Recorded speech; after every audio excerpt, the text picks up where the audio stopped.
Our direct action as a country of challenging Israel's war in Gaza has caused significant displeasure among the friends of Israel.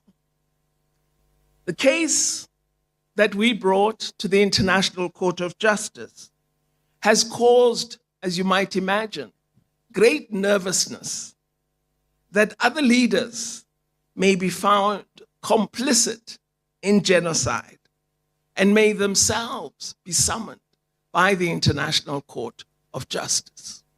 Because if you are complicit in genocide, you have to face the court as well. I don't know whether you would like to be told by the United States of America who your friends should be, what your policy should be, or how you conduct your affairs. I prefer a different country. Our Constitution drew on our Freedom Charter as a source for democratic human rights. This is why in our Constitution you will find that equality, the rights to privacy, and the rights to development feature so prominently. In addition to these rights, our national policies are also built on our foundational Constitution. We today are confronted as South Africa by active threats to our sovereign right to implement our freely determined foreign policy. The most powerful country in the world is angered at South Africa's insistence that foreign policy should be guided by national interest, certainly, but national interest conjoined with progressive human rights values and principles. The Freedom Charter that was adopted by the Congress of the People in 1955 included very progressive and forward-looking clauses on the subject of international relations.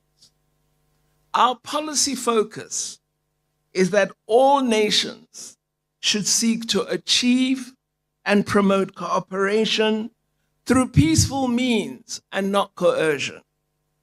We have upheld this policy in our peacemaking role in Burundi, in support for Democratic Republic of Congo negotiations for peace, and in the assistance to negotiations that we gave to Ethiopia's federal government in its negotiations with the administration of Tigray, following the conflict that broke out between the federal government of Ethiopia and the administration of Tigray.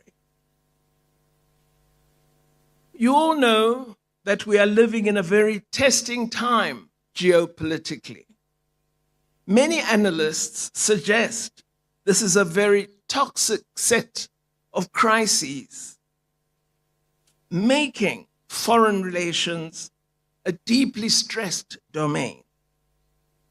Contributors to a recent Mapungubwe Institute publication titled Africa and the World suggest that the unipolar dominance of the past 40 years is being disrupted by a crude, more vicious geo-economic dominance. The intention, they assert, is to enforce compliance on vulnerable states to the dictates of United States foreign policy preferences. And this results from the world striving increasingly to create multipolarity.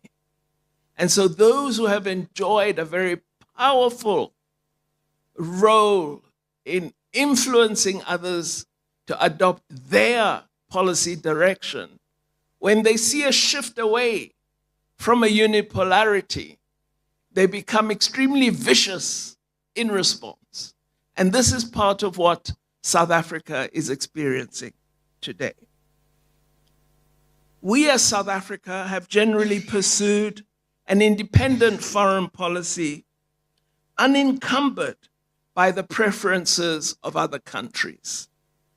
In the past decade, we have seen a growing impatience toward South Africa's independence in foreign relations. This has stretched from concern at our trade relations with China, which is now our largest trading partner, to concern about South Africa's solidarity with Cuba and with Palestine and their struggle for freedom. Our direct action as a country of challenging Israel's war in Gaza has caused significant displeasure among the friends of Israel. South Africa's use of international law and its well-argued representation on the matter of genocide are outstanding examples of leadership and courage in today's difficult environment. An outstanding illustration of a country holding on to the highest set of values and principles which dictate that human rights apply to all and not to some. This is our country's belief, and I hope you as the young people share that belief and will continue to uphold it. The case that we brought to the International Court of Justice has caused, as you might imagine, great nervousness that other leaders may be found complicit in genocide and may themselves be summoned by the International Court of Justice. Because if you are complicit in genocide, you have to face the court as well. The United States of America targeting of aid to South Africa and action against our ambassador illustrates the distress caused by South Africa's principled stand.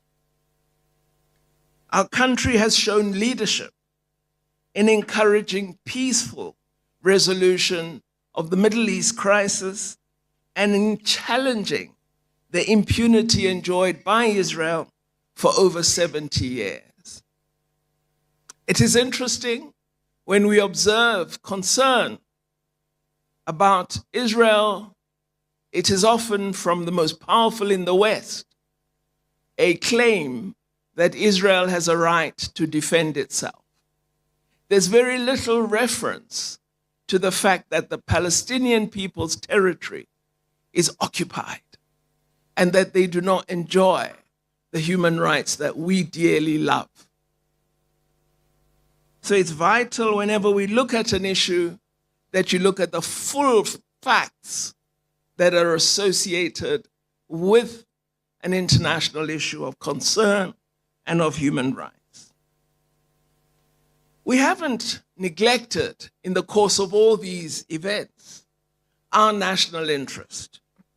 We have pursued our national interests through successful levels, through trade agreements, through our membership and benefits for our workers and businesses, through AGOA, and through trade that we've developed increasingly with new trade partners such as China and East Asia. Some commentators attempt to create an impression that South Africa's government is only pursuing the interests of those who are oppressed elsewhere, and that it is not looking to the national interests of South Africa. If you read reports on our trade in the last 30 years, you would realize we occupy a very different space economically from where we were in 1994. So it is absolutely untrue that national interest doesn't matter. But it is also a fallacy to believe that you should neglect human rights of others or even your own solely for pursuing national interest. That places you in a hazardous road of breach of human rights, which we would not like to be part of. So leadership, if you are South Africa, is not easy. I don't know whether you would like to be told by the United States of America who your friends should be, what your policy should be, or how you conduct your affairs. I prefer a different country. I do not know if the students do still play a very popular card game called Claverias. If you do play Claverias, you will know what it means to have the trumps in your hand, and excuse the pun. I believe that as South Africa, we do hold a number of trumps. First of all, we have excellent access to BRICS and new markets. I also believe that we control minerals critical to the USA's economy. We also have the ability to control important trade routes, and therefore we can impact on their value chains and the distribution of their goods. Question, both to Professor Pandor and also to Mr. Biko. Should we not call out Trump?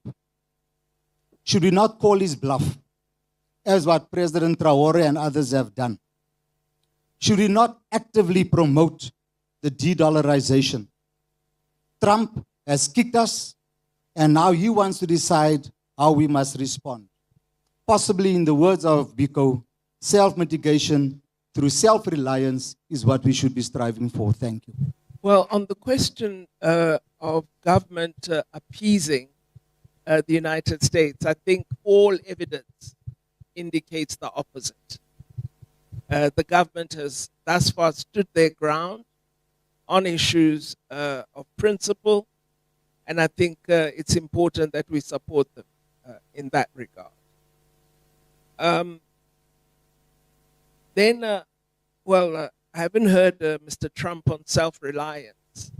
What I hear him saying is America should be great again, which means more exploitation of others rather than building a better world. If we were promoting self-reliance, we would see more wealthy countries investing in positive goals and programs, such as the United Nations Sustainable Development Goals, which require significant funding.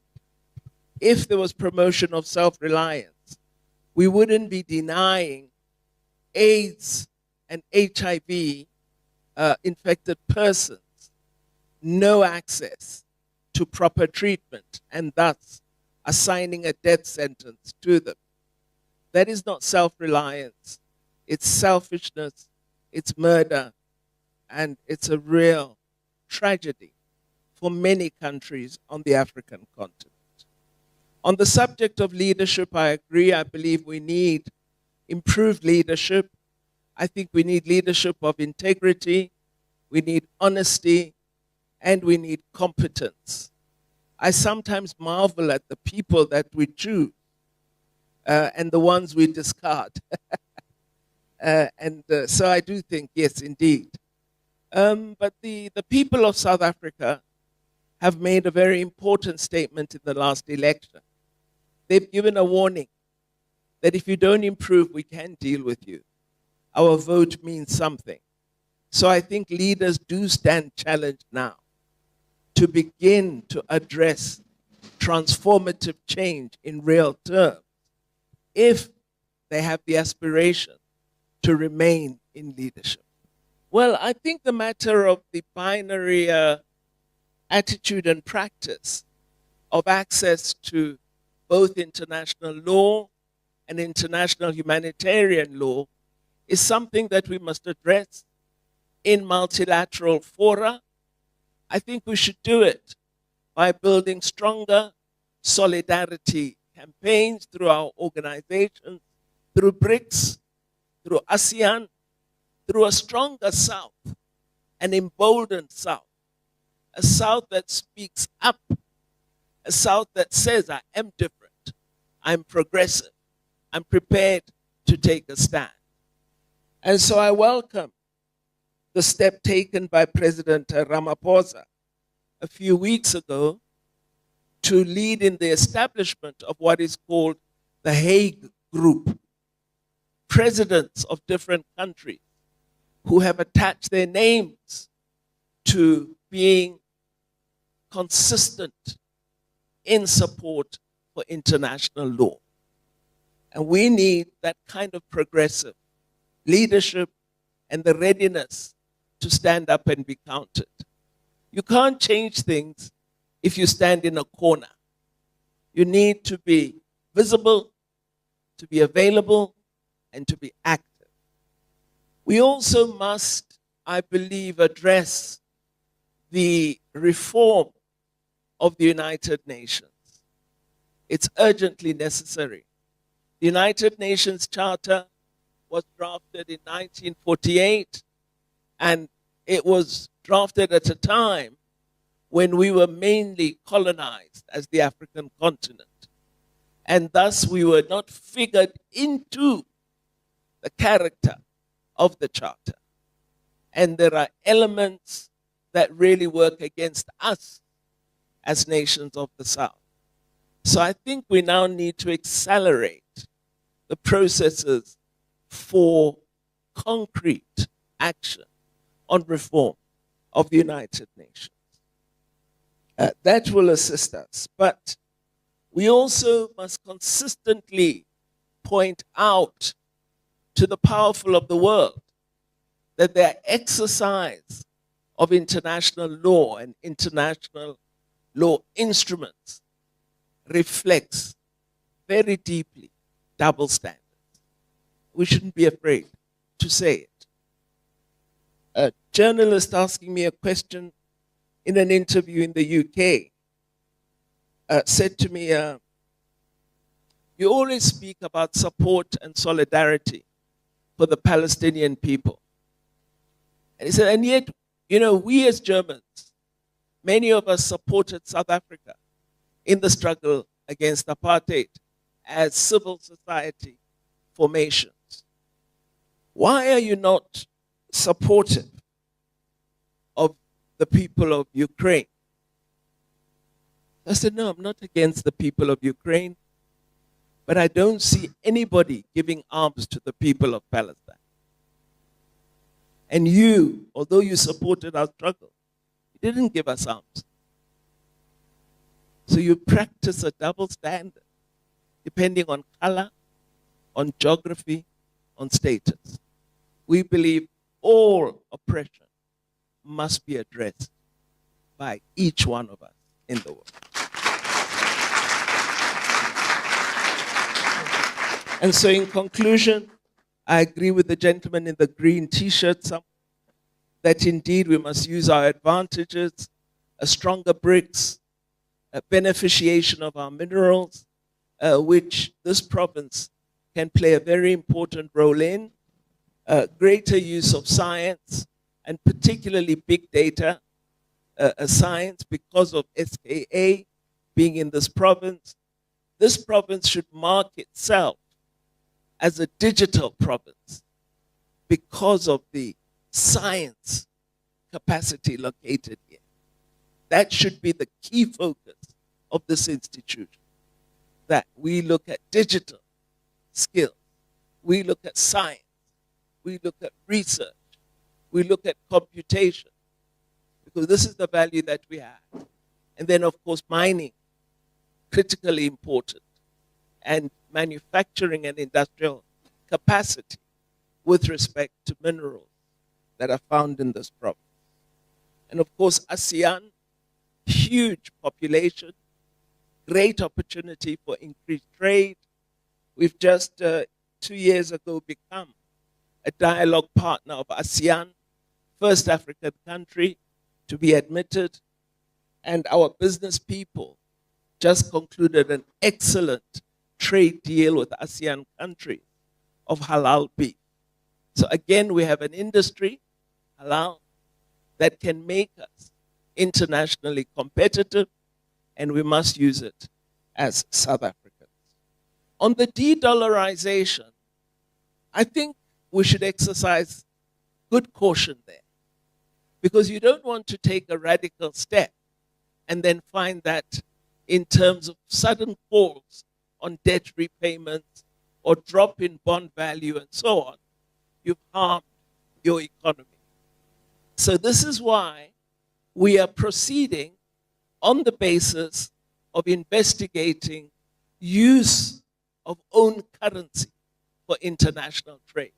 We don't use this term de-dollarization. You won't hear it from us, at least, because we know that we want to move in a manner that will allow us to continue to have some control of our economy and not find ourselves landed with very deep demands that will cost huge resources from our public revenue. So that's the way in which we are proceeding. Our central bank governors, as well as our ministers of finance, have been charged by BRICS to develop the methodology and the international system to allow us for use of local currency, which we already do with the BRICS Bank. So what do you think? Is this just political, or are we on a verge of something far more than just political? Drop your thoughts in the comments below, and don't forget to like, subscribe, and hit that bell so you don't miss the next part of this evolving story. See you in the next one.